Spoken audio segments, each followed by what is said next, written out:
warahmatullahi wabarakatuh. Perkenalkan, nama saya Tri Sultan Bulkia dari kelas Fikom 3C Fakultas Ilmu Komunikasi, Prodi Ilmu Komunikasi, dari kelompok 1 Metode Penelitian Sosial. Paradigma post-positivisme adalah paradigma yang merupakan pembaharuan atas paradigma positivisme dan menolak prinsip sentral positivisme. Salah satu bentuk post-positivisme yang paling umum adalah filsafat yang disebut realisme kritis.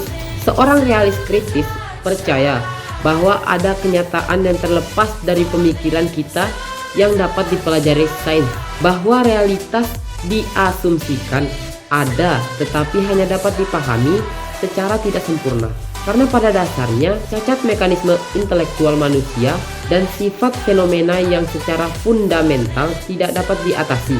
Para pendukung post-positivisme percaya bahwa realitas harus mengalami pemeriksaan kritis seluas mungkin untuk memfasilitasi peneliti memahami realitas sedekat mungkin, tetapi tidak pernah sempurna.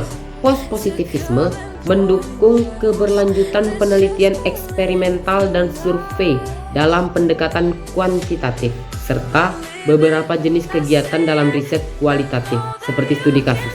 Paradigma post-positivisme memandang bahwa riset tidak bisa menyamakan dunia manusia dan alam, sebab manusia itu dinamis dan selalu berubah-ubah. Paradigma ini menyatakan bahwa hubungan antara peneliti dengan subjek penelitian, yaitu manusia, tidak terpisah melainkan interaktif dengan subjektivitas seminimal mungkin. Oleh karena itu, post-positivisme menggunakan prinsip triangulasi dengan menggunakan berbagai jenis sumber data dan pendekatan penelitian, sehingga para penganut post-positivis cenderung menggunakan mixed method atau metode campuran kualitatif dan kuantitatif dalam melakukan penelitian. Metode campuran dianggap memiliki kemampuan memberikan pemahaman dan hasil terpadu dan inklusif dalam penelitian. Terima kasih.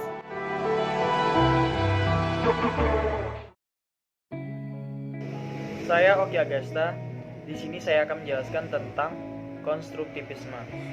Kerangka penafsiran lainnya adalah konstruktivisme sosial, yang sering dideskripsikan sebagai interpretisme.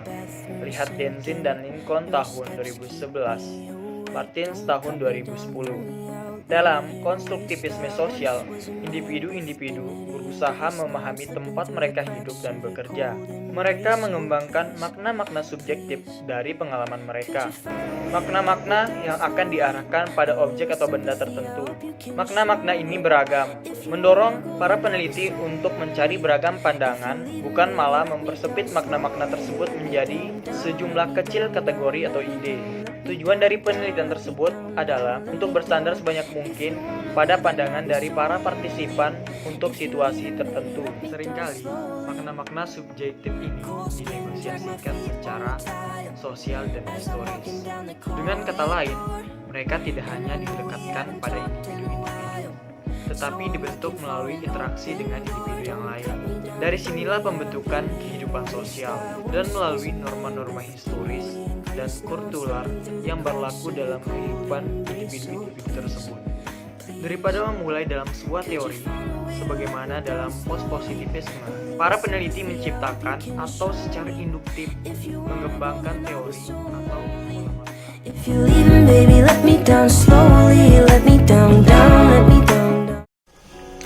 Oke, assalamualaikum warahmatullahi wabarakatuh. Perkenalkan, nama saya Trianugroho AR. Di sini saya akan menjelaskan tentang bagaimana pandangan dunia dalam advokasi atau partisipatoris. Dalam sejarahnya, pembahasan tentang advokasi atau partisipatoris dapat kita jumpai dalam hal kajian-kajian yang dilakukan oleh penulis seperti Marx, Adorno, Marcuse, dan Risen tahun 1997. Pandangan dunia advokasi atau partisipatoris berasumsi bahwa penelitian harus dihubungkan dengan politik dan agenda politis.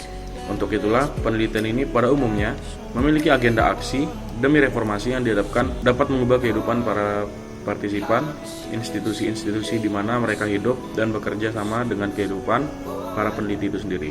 Di samping itu, pandangan dunia ini menyatakan bahwa ada isu-isu tertentu yang perlu mendapat perhatian lebih, utamanya isu-isu yang menyangkut kehidupan sosial dewasa, seperti pemberdayaan, ketidakadilan, penindasan, penguasaan, ketertindasan, dan pengasingan. Peneliti dapat mengawali penelitian mereka dengan salah satu isu-isu sebagai fokus penelitiannya. Kemudian adapun beberapa karakteristik inti dalam penelitian advokasi atau partisipatoris. Yang pertama adalah tindakan partisipatoris bersifat dialektis dan difokuskan untuk membawa perubahan. Untuk itulah pada akhir penelitian advokasi atau partisipatoris, para peneliti harus memunculkan agenda aksi demi reformasi dan perubahan. Nah, kemudian yang kedua, penelitian ini ditekankan untuk membantu individu-individu agar bebas dari kendala-kendala yang muncul dari media, bahasa, aturan-aturan kerja, dan relasi kekuasaan dalam ranah pendidikan.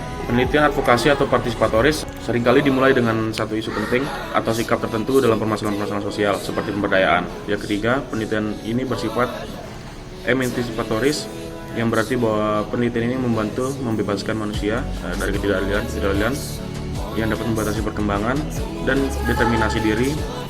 Kemudian penelitian advokasi bertujuan untuk menciptakan perdebatan dan diskusi politis yang menciptakan perubahan.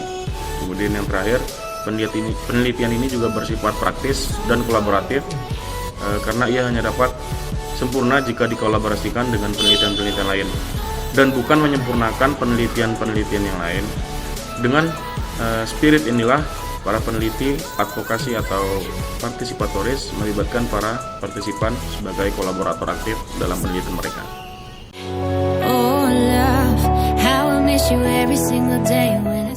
Pragmatisme ini berawal dari kajian Birch, James, Mead, dan Dweck atau Harry Holmes 1992.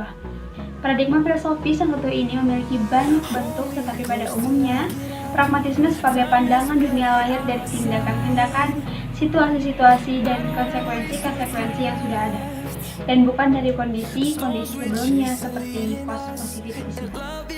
Sebagai salah satu paradigma filosofis untuk melakukan metode penelitian campuran, Tassohori dan Tedley 1998, Morgan 2007, dan Patton 1990 menekankan pentingnya paradigma pragmatik ini bagi para peneliti metode penelitian campuran, yang pada umumnya harus berfokus pada masalah-masalah penelitian dalam ilmu sosial humaniora.